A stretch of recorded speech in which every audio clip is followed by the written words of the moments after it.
इलेक्टर को लगाते हैं तो जिससे जो है ना अपना जो सोलर हीट है वो करीब 70 to 75% तक हीट को ब्लॉक करते हैं, जिससे हमारे डायरेक्टली जो HVAC है उसमें जो है ना रिडक्शन आता है।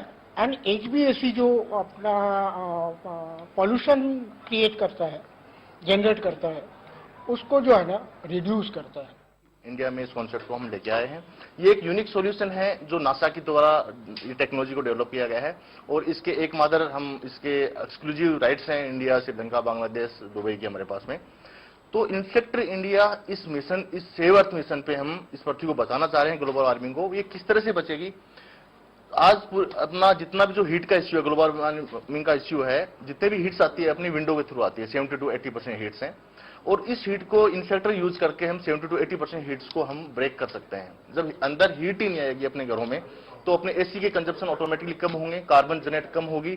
तो एक तो डायरेक्टली हम कार्बन को रिड्यूस कर रहे हैं और जब हीट अपना एसी कम चलेंगे तो इलेक्ट्रिसिटी इनडायरेक्टली भी हम अपना कार्बन को बचा रहे हैं क्योंकि इलेक्ट्रिसिटी सेविंग होगी अप टू 50%।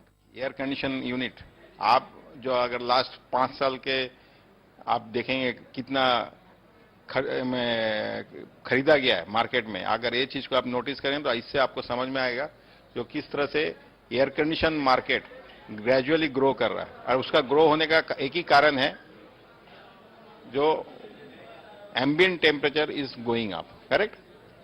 तो अभी एम्बिएंट टेम्परेचर को हम रोकने के लिए हम सूरज को रोक नहीं सकता है, लेकिन अगर सूरज के रोशनी को अगर मैं उसका हीट को अगर निकाल सकता है तो ऑटोमेटिकली मेरा रूम में टेम्परेचर में कमती कर सकता है।